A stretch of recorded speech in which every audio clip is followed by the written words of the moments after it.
Pasti kalau ukuran yang keselaknya itu bakso yang selebar pipa, ini kita trakea kita udara nggak bisa masuk, oksigen nggak bisa masuk. Kita sanggup tahan nafas berapa lama bang? 4 menit juga jago kan? Iya. Air biru, nah itulah gunanya Heimlich manuver. Pernah dengar gak? Pernah dengar. Yang depan dari belakang. Tekan, hap, Apa, satu. jempol ke arah dalam? Jempol ke arah dalam, ambil tarik 1, 2 gitu. Itu akan keluar. Diginin boleh gak sih? Kalau anak-anak punggungnya, tidurin punggungnya ditepuk-tepuk. Tapi kalau dewasa dari belakang Heimlich. tarik gitu. Oke. Masuklah dia ke Masuk ke lambung. Nah. Wah, ini di lambung istimewa lagi.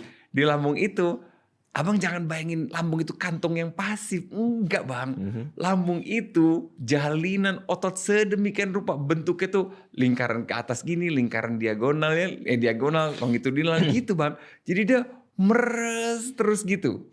Udah gitu lambung punya 2 pintu. Pintu atas, lower esophageal sphincter. Itu memastikan apapun yang kita masukkan ke dalam lambung tidak balik lagi ke esofagus.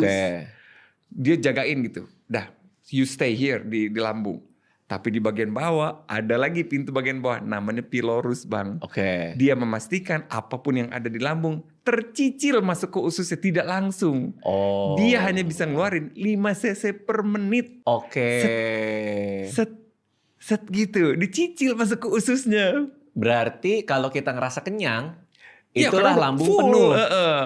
Berarti pertanyaannya berapa sih dok ukuran lambung? Biasanya pasien nanya gitu. Itu kira-kira 1000 sampai 1200 mililiter. Tapi lambung kita bisa teregang sedemikian rupa. Kalau kita hajar terus, dia bisa loh bang sampai 3 liter. Mampu dia, zut gitu. 3 liter. Tapi kalau kita paksakan terus, akhirnya lambungnya memanjang. Pernah dengar gak bang lambung memanjang? Ada lambung memanjang? Lambung itu memanjang ke bawah. Padahal kubah lambung itu adalah sensor kenyangnya kita. Kenapa lambungnya memanjang? Karena diisi terus menerus. Kebanyakan makan? Iya. Orang kebanyakan makan lambungnya jadi panjang? Harus diketahui oleh semua orang. Gile. Bahwa kalau kita terus menerus memaksakan lambung kita overstretch, maka ketika tidak diisi dia memanjang. Gila, itulah kenapa berhenti makan sebelum kenyang. Usahain 80% lambung kisi stop. Gitu. Kan udah kesentuh aja. Ini sensor kenyangnya kenyang nih. Stop udah. Gile. Itu kan sensor. Sinyal itu. Lambung yang panjang ini bisa kelihatan dari USG gak? Sangat bisa. Pas USG abdominal gini? Bukan USG. Apa namanya itu? Zat kontras juga bisa. Menurut abang kalau udah memanjang itu bisa balik ke ukuran normal tidak? Enggak dong, kan udah stretch. Enggak bisa. Akhirnya diapain? Potong gastrektomi. Dan kita tahu sekarang banyak yang coba untuk potong lambung kan. Ini aku baru tahu deh. Jadi orang kalau makannya kebanyakan. Overstretch terus menerus. Lambungnya sehingga dia tidak mudah merasa kenyang.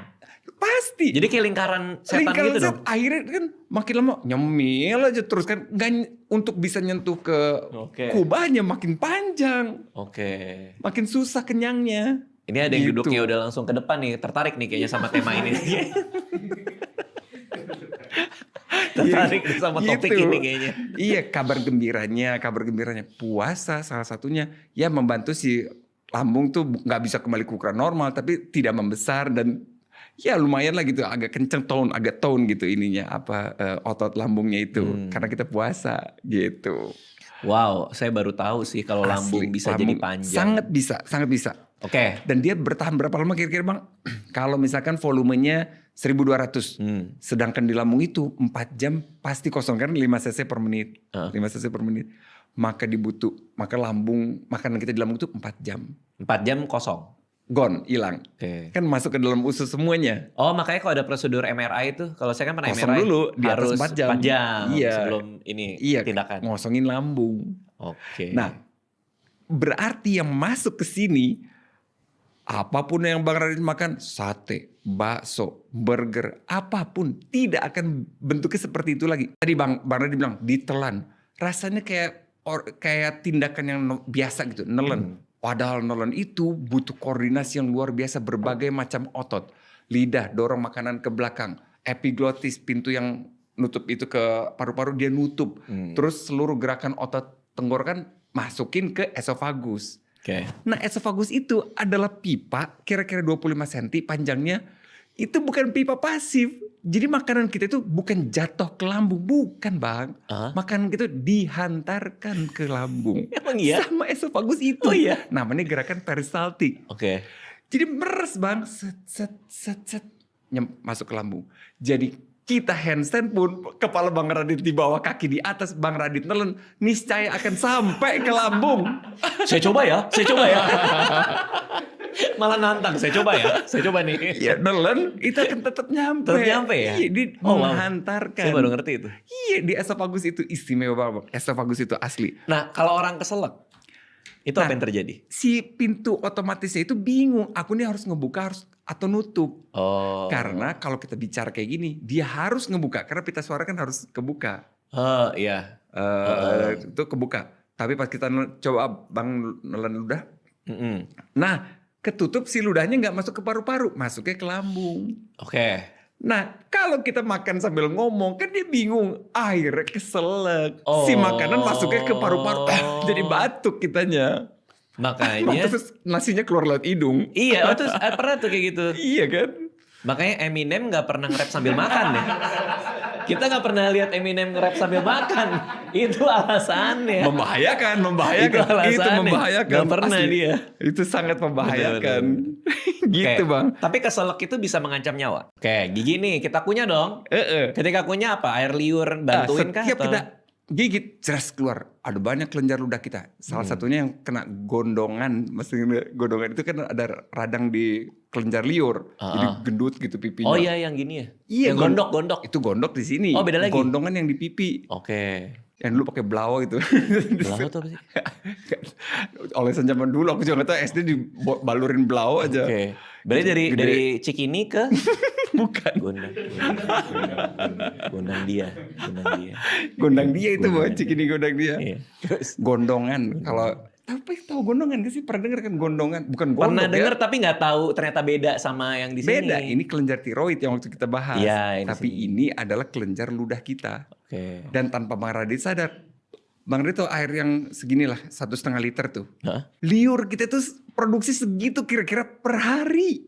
Oh iya. Iya. Kita Dikali telangin. 365 hari. Wah, kita udah produksi berapa ratus liter liur. Oke. Kita produksi tanpa kita sadar gitu. Dan setiap kita ngunyah, itu liur itu berisi enzim, antibodi. Wah, siap untuk mencerna tanda kutip makanan yang kita masukkan ke dalam mulut gitu. Oke. Udah gitu, otot kunyah kita adalah otot yang paling sering kita gunakan. Kita berdua sama Bang Aderai, jumlah ototnya sama Bang. Beda di gede ya. Beda di volume dan beda yang dilatih. Bang Aderai melatih hampir semua ototnya. Kita otot kunyah, otot lidah, sama otot jempol. Beda gini doang. Iya. Ini udah six pack di sini saya. Gini nih. Bang Aderai melatih semua ototnya. Jadi kita punya otot kunyah yang kuat banget saking seringnya kita latih gitu. Oke. Dikunyah udah lunak, udah bagus. Makanya jangan terlalu cepet di mulut. Izinkan dia mengerjakan tugasnya agar lambung kita happy. Oh berarti bener tuh katanya kalau kunyah 30 kali berapa kali itu? Ya boleh sih 33 kali boleh, 34 boleh, 35 juga boleh. Oke. Cuma ya kalau rata-rata average 33 tuh lambung happy nerimanya kan Bang. Oke, pokoknya sampai halus lah. Iya udah oke banget gitu. Udah berubah jadi bubur kimiawi yang bentuknya cair gitu. Oke. Masuklah dia ke berikutnya apa Bang? Masih ingat dulu. Kalau habis dari lambung berikutnya apa? Bawahnya lambung.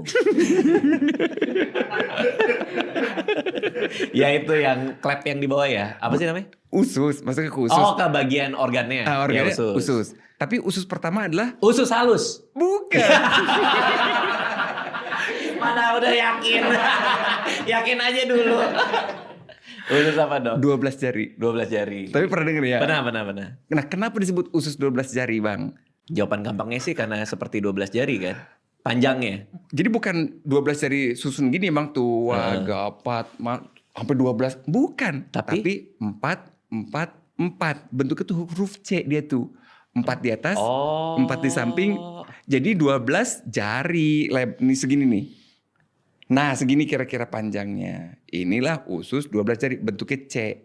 Nah gitu. C ini pintu ini dari pintu akhir lambung sampai ke usus halus nanti ke situ. Tapi ini C ini nih. 4 4. Nah, disebut usus 12 jari. Oke. Nah, ada apa di situ, Bang? Di situ ada satu saluran luar biasa gabungan muara dari pankreas dan empedu. Di situ di 12 jari itu. Kayaknya seru banget ya. Iya. Saya nggak ngerti kenapa itu seru. Karena ada kayaknya seru banget ya. Ada empedu sama itu. Maksudnya gimana? Jadi ketika dia bercampur makanya itu. Iya kan tadi Amang udah masuk semua tuh. Udah gak ada lagi bentuk sate. Udah gak ada bentuk salmon yang aku suka. Udah gak berbentuk salmon kan Bang. Udah bentuk bubur kimiawi. Masuk ke usus 12 jari. Ketemulah empedu. Cairan empedu. Dan enzim-enzim dari pankreas. Ngapain dia?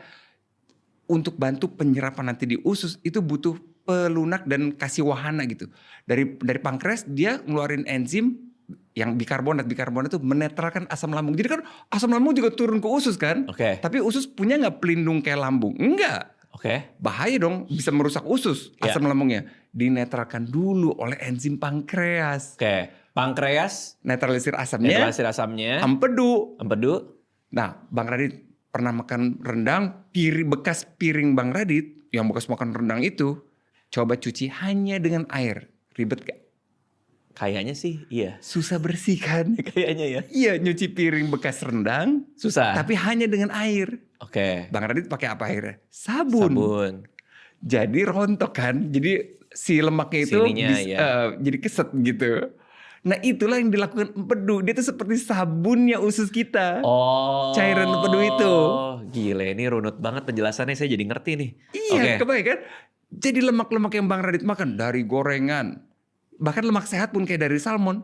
Itu dibantu penyerapannya sama cairan empedu. Nah. Kalau mekanik ayo adu lagi kita sama apapun. Tapi perkara kimia rontok dia Bang. Apa itu? 3 aja hafalinnya. Bakteri, gula, dan waktu. Bakteri, gula, sama waktu. Iya, jadi kalau kita lupa gosok gigi pas malam hari, wah kita udah ngasih bakteri dan gula waktu buat ngegrogotin gigi kita. Dan kalau itu diteruskan terus-menerus tiap malam gak gosok gigi sebelum tidur, ya udah calon-calon bolongnya giginya. Berarti artinya gigi ini kuat, tapi karena perkembangan manusia maka lebih gampang rusak ya, karena secara mekanik dia kuat nih. Iya. Secara mekanik mah aman, tapi secara kimia dia gampang banget. Minuman manis ngaruh ya? Minuman manis, gula yang nempel terus kita gak gosok gigi. Wah itu resep utama gigi kita bolong Bang. Udah siap, jangan telan gitu. Itu masalah saya tuh Dok. Iya kan? Saya kalau makan cepat banget. Yang bermasalah akhirnya lambungnya nanti. Iya lagi, lambung gua bermasalah lagi. Iya, karena dia nerima benda raw gitu, raw material banget kan yang dia terima. Dia punya gigi nggak Bang? Nggak ada gigi di situ. Benar-benar. Adanya di sini. Makanya kita manfaatkan gigi kita. Makanya makanlah pelan-pelan. Bukan cuma untuk ini Bang, untuk bikin lambung tentram, tapi untuk nafsu makan jadi makan kita nggak over gitu. Slowly aja, dinikmati, makannya dikunyah gitu. Kalau Dokter Gia makan memang pelan-pelan? Aku slow. Aku emang harus gitu ya? Dinikmati. Saya nggak tahu kenapa, memang bawaan lahir apa gimana. Jadi pokoknya tiap kali makan cepet aja kayak.